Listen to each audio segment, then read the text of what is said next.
कहानी के स्टार्टिंग में हमें एक विला को दिखाया जाता है और उसके अंदर हम देखते हैं कि जहाँ पे एक लड़की और एक बंदा होता है और लड़की उस बंदे से कहती है कि बोलो तुम मुझसे क्या कहना चाहते हो। उसके बाद वो बंदा कहता है कि मैं पहले अपना इंट्रो बताता हूँ। मेरा नाम एनोच ले एल्पिडा है और मैं इस एम्पायर का प्रिंस हूँ। और वो लड़की सोच रही होती है कि प्रिंस मुझे क्यों ढूंढने आए हैं। तभी प्रिंस उसे एक प्रपोजल देते हुए कहते हैं कि ये प्रपोजल एना और ओए ने तुम्हारे लिए भेजा है। फिर वो लड़की प्रपोजल देखते हुए कहती है कि यह पर्सन कौन है। फिर वो लड़की उस प्रपोजल को देख के शॉक हो जाती है जिसमें एक फोटो होता है और उसके बारे में बताया गया होता है, जिसे देखकर वो लड़की सोच रही होती है कि बेशक मैं इसे जानती हूँ। यह कोलेब एगोन जो एक नोवेल का मेन लॉर्ड है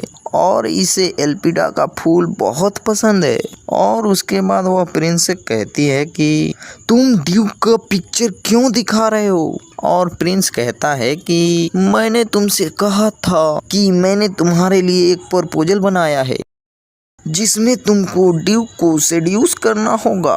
और यह सुन के शिखा काफी ज्यादा शौक हो जाती है और वो कहती है कि क्या तुमको किसी तरह का मिसअंडरस्टैंडिंग हुई है। तभी प्रिंस कहता है कि क्या तुम वही ह्यूमन नहीं हो जिसने कितनों बंदों को रिजेक्ट किया है। जैसे कि एक बंदा तुमको फ्लावर से प्रपोज किया था तो तुमने उसी फ्लावर से उस बंदे को मार दिया था। लेकिन शिखा सोच रही होती है कि वह बंदा मुझे पसंद नहीं था। फिर प्रिंस उसे बताता है कि और एक बंदा प्रपोज किया था तो तुमने उसे डायरेक्ट थप्पड़ ही मार दिया था। और यह सुन के जो शिखा होती है ना, वो मन ही मन रोते हुए इमेजिन कर रही होती है कि फिर प्रिंस कहता है कि तुमसे नजर मिलाने से हर कोई डरता है। और जो शिखा होती है ना, वो एम्बरेसिंग होकर सोच रही होती है कि अच्छा वो इसीलिए मुझसे डरते हैं। और प्रिंस कहता है ना, मुझे विश्वास है कि तुम समझ गई होगी मेरा कहने का क्या मतलब है। और तभी शिखा कहती है कि नहीं नहीं मैं नहीं कर सकती। फिर प्रिंस जाते हुए कहता है कि मुझे परवाह नहीं है कि तुम कैसे करोगी, बस तुम कैसे भी ड्यूक को अपने प्यार में ट्रैप करो। फिर शिखा कह रही होती है कि मुझे लगता है कि तुमने इस जॉब के लिए रॉन्ग पर्सन को चुना है। फिर सीन शिफ्ट होकर हमें कुछ हफ्तों पहले का सीन दिखाया जाता है जहाँ पे शिखा ऐनक में देखते हुए कहती है कि ये कौन है। ये चेहरा मेरा नहीं है, कहीं मैं ड्रीम तो नहीं देख रही हूँ। नहीं, ये ड्रीम नहीं हो सकता।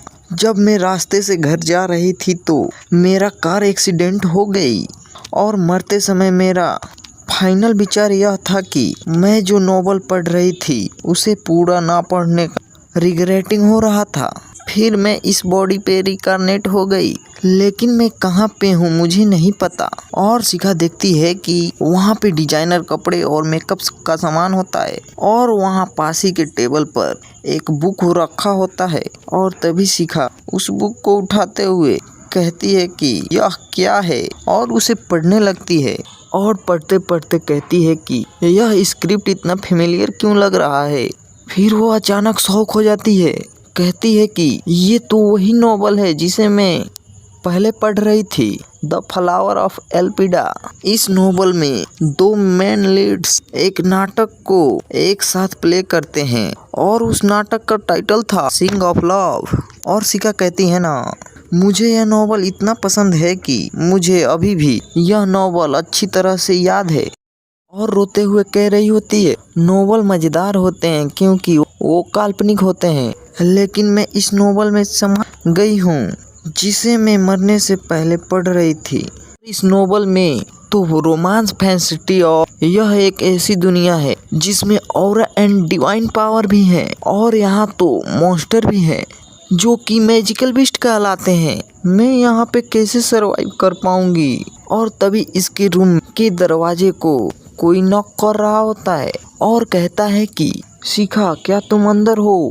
और तभी दरवाजे को ओपन करते हुए कहती है कि जल्दी चलो यहाँ से, परफॉर्मेंस का टाइम हो गया है। और शिखा कहती है कि परफॉर्मेंस कैसा परफॉर्मेंस। फिर वह लड़की शिखा के हाथ पकड़कर उसे दौड़ते हुए ले जाने लगती है और कह रही होती है कि आप भूलने का ज्यादा ही नाटक कर रही हो। और शिखा जाते हुए सोच रही होती है कि यह तो मेरी बात समझ ही नहीं रही है।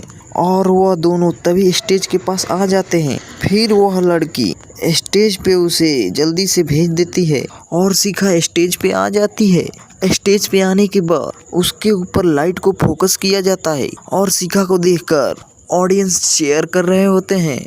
और तभी शिखा के पास कोई आते हुए कह रहा होता है कि आप हमेशा की तरह ब्यूटीफुल दिख रही हैं। और यह सुन के शिखा सोच रही होती है कि अब यह बंदा मेरी लाइन का बोलने के लिए वेट कर रहा है। और मैं पिछले लाइफ में एक म्यूजिकल एक्टर बनना चाहती थी, लेकिन मैंने कभी भी रिहर्सल नहीं किया था। लेकिन यह कोई रिहर्सल नहीं है, यह तो एक रियल स्टेज शो है। अब मैं क्या करूं? इसी के साथ हमारा एपिसोड नंबर 1 खत्म होते हुए, चलिए मिलते हैं नेक्स्ट चैप्टर में। और कमेंट बॉक्स में बताइए आपको यह एपिसोड कैसा लगा।